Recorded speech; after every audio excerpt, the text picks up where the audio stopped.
तो इमल्सन क्या है? दूध, दही, मक्खन, पनीर, क्रीम, यही तो है इमल्सन। तो ये कहाँ काम आते हैं? वही इसके अनुप्रयोग है। लिख दो कि दूध का काम मिठाई बनाने में, घी निकालने में, भोज्य पदार्थ बनाने में, है ना। मक्खन, घी, पनीर, क्रीम वगैरह कहाँ आते हैं? क्रीम, लोशन, औषधियों के निर्माण में, कपड़े धोने में, ये सब इमल्सन के प्रयोग हैं। तो इमल्सन के मुख्यतः भोज्य पदार्थों के रूप में पहला काम इमल्सन, जैसे दूध, दही, तेल, क्रीम, लोशन व औषधियों के निर्माण में ये इमल्सन काम आता है। और कपड़े धोने में जैसे साबुन इमल्सीकारक की तरह काम करता है, इमल्सन बनता है, मिसेल बनते हैं, वहाँ इमल्सन बनता है। तो ये इमल्सन के अनुप्रयोग हैं। ठीक है, 3 अनुप्रयोग मैंने आपको बता दिए। अब है कोलाइडों के अनुप्रयोग।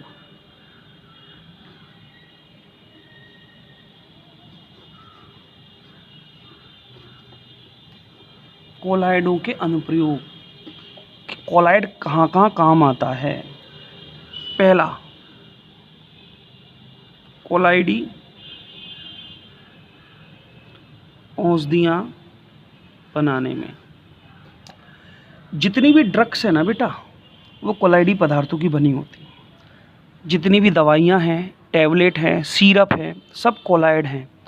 पता है क्यों? क्योंकि इनका जो पृष्ठीय क्षेत्रफल होता है ना, वो अधिक होता है।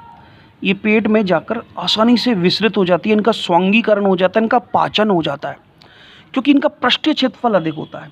तो कोलाइडी पदार्थों का, औषधियों का पृष्ठीय क्षेत्रफल अधिक होता है, इसलिए इनका आसानी से अधिशोषण व स्वांगीकरण हो जाता है। बिल्कुल जो रिसेप्टर्स होते हैं ग्राही, इनको आसानी से पचित कर लेते हैं, इनका पाचन हो जाता है, इसलिए इनका प्रयोग औषधियों के निर्माण में किया जाता है। क्वेश्चन आता है, मुख्यतः औषधि कोलाइड की प्रकृति की होती हैं क्यों? क्वेश्चन आ गया, आंसर क्या दोगे?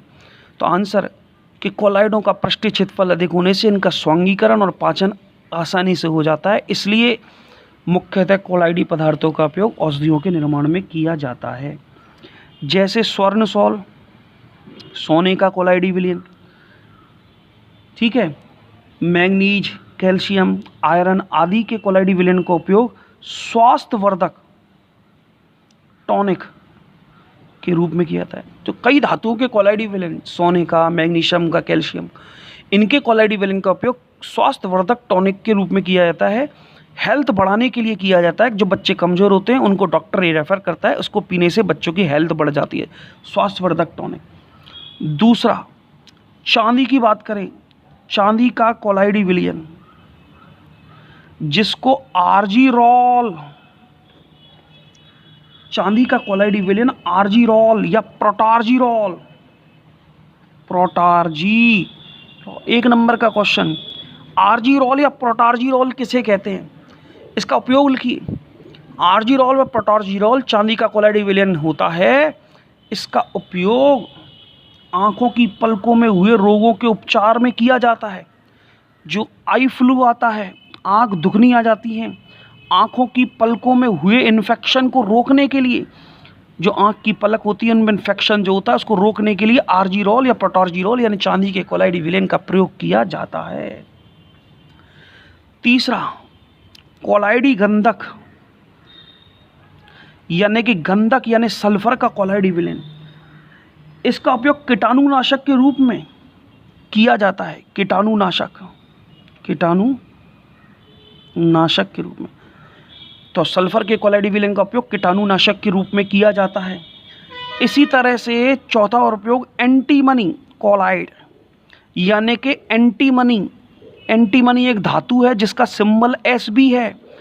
इस एंटीमनी कोलाइड का अनुप्रयोग काला अजर यानी काला ज्वर, ये बुखार का टाइप है, बुखार का प्रकार है काला ज्वर या काला अजर, इसमें एंटीमनी कोलाइड का प्रयोग किया जाता है। तो मैंने 4 उपयोग पढ़ा दिए औषधियों के रूप में। पहला क्वेश्चन, क्यों किया जाता है? पृष्ठीय क्षेत्रफल अधिक होने से। कहाँ कहाँ होता है? जैसे सोने का, धातुओं के कोलाइडी विलयन का उपयोग कहाँ होता है? चांदी के कोलाइडी विलयन का उपयोग कहाँ होता है? इसे क्या कहते हैं? कोलाइडी गंधक का प्रयोग कहाँ किया जाता है? और एंटीमनी कोलाइड का प्रयोग कहाँ किया जाता है? ऐसे क्वेश्चन आएंगे 1-1 नंबर के। आती है बात समझ में? ध्यान से पढ़ लो, समझ लो, इस तरह से क्वेश्चन पूछे जाएंगे आपसे। चलो आगे चलते हैं, ठीक है। नेक्स्ट, तो देखिए अगला है धूम्र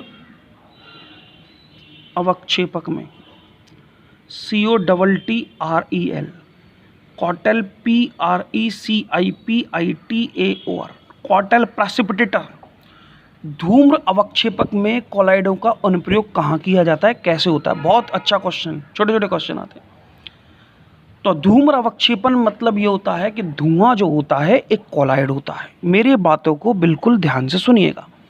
धुआं एक कोलाइड है, यस, धुआं एक कोलाइडी विलयन है जिसमें कार्बन के कण ठोस की तरह और वायु गैस की तरह प्रयोग होती है। तो ये गैस का ठोस में बना कोलाइडी विलयन है जिसमें ये तो परिक्षेपण माध्यम है और ये परिक्षिप्त प्रावस्था है। जो कम है वो प्रावस्था, जो अधिक है वो माध्यम। तो धुएं में वायु ज़्यादा होती है। धुआं एक एरोसॉल है। अगर परिक्षेपण माध्यम गैस या वायु हो तो उसे एरोसॉल बोलते हैं, जिसमें कार्बन के छोटे छोटे ठोस कण उपस्थित होते हैं। धुआं जिसमें कार्बन की मात्रा ज़्यादा होती है वो वायुमंडल को प्रदूषित करता है। अगर मुझे वायुमंडल को धुएं से प्रदूषित होने से बचाना है तो इसके लिए जो उपकरण उपयोग में लिया जाता है उसे धूम्र अवक्षेपक कहते हैं। प्रेसिपिटेटर, कॉटल प्रेसिपिटेटर, धूम्र अवक्षेपक। तो वायुमंडल को धुएं के कणों से प्रदूषित होने के लिए जो उपकरण काम में लिया जाता है उसे धूम्र अवक्षेपक कहा जाता है। चित्र देख लीजिए कैसे करता हूँ, ध्यान से सुनिएगा, समझिएगा, रटो मत किसी चीज़ को बेटा, समझो। यहाँ से धुआं जा रहा है, क्या जा रहा है? यहाँ से धुआं। ये जो कारखाने होते हैं उनके ऊपर चिमनियाँ होती हैं, वहाँ लगाया जाता है इसको। जितनी भी इंडस्ट्रीज़ होती हैं, कारखाने होते हैं, उनमें चिमनियाँ होती हैं जिससे धुआं निकलता हुआ देखा होगा आपने।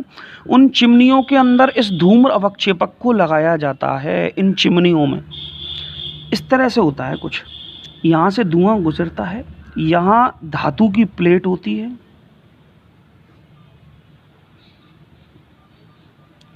इस पर पॉजिटिव चार्ज होता है, धनावेशित। तो धातु की प्लेट, इस पर धन विभव दिया जाता है, ठीक है। और जो कार्बन धुआं होता है, कार्बन के कण, उसमें कार्बन के जो कण होते हैं वो ऋण आवेशित होते हैं। मेरी बात को समझ। तो धुआं एक ऋणावेशित कोलाइड है जिसमें कार्बन के कणों पर ऋणावेश पाया जाता है। जैसे ही धुआं इसके अंदर प्रवेश करता है, ये धातु की प्लेट जिस पर धनावेश है, ये धुएं के कार्बन के कणों को अवक्षेपित कर देगा, क्योंकि प्लस से माइनस मिल गए, और ये कार्बन के कण राख के रूप में नीचे बैठ जाएंगे। और यहाँ से धूम्र कार्बन रहित धुआं जिसमें कार्बन नहीं होगा वो यहाँ से निकलता हुआ बाहर चला जाएगा और कार्बन के कण यहाँ बैठ जाएंगे। यही मेरा कार्य था। इस उपकरण को धूम्र अवक्षेपक कहा जाता है।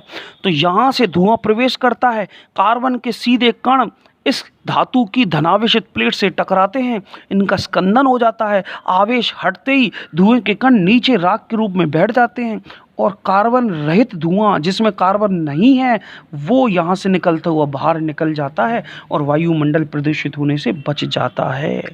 समझ गए? इस उपकरण का नाम धूम्र अवक्षेपक है। कॉटेल का चित्र ही चित्र पूछा जाएगा। धूम्र अवक्षेपक किसे कहते हैं? चित्र बनाइए। तो वह उपकरण जिसकी सहायता से धुएं में उपस्थित कार्बन के कणों को हटाया जाता है, प्रदूषित वायु को प्रदूषित होने से बचाया जाता है, उस उपकरण का नाम धूम्र अवक्षेपक कहलाता है। ये चित्र है। अगला अनुप्रयोग, वहित मल के निष्कासन। वहित मल होता है वेस्टेज पदार्थ, है ना। वहित मल के निष्कासन, जैसे गंदगी, जैसे नालियों में गंदगी जाती है ना, गंदगी, धूल, मिट्टी, गंदा पानी, सड़ा पानी नालियों में जो जाता है, अपन फेंक देते हैं घरों से, गटर का पानी, गटर का पाइप, ये सब वहित मल कहलाते हैं। जो आपने देखा होगा हर मेट्रोपॉलिटन सिटी में सीवर पाइपलाइन, सड़क होती हैं, उन सड़कों के नीचे पाइप बिछाए जाते हैं, ऊपर गड्ढे छोड़ दिए जाते हैं। जो भी पानी गंदगी आती है वो इन सीवरों में जाती है और ये सीवर शहर के बाहर सिटी के बाहर खोल दिए जाते हैं गड्ढे के रूप में, जहाँ इनका निस्तारण किया जाता है, जहाँ इनको उपयोग में लिया जाता है। अब इसको कैसे उपयोग में रखते हैं? वहित मल के निष्कासन में कोलॉइड का अनुप्रयोग। सुनिएगा।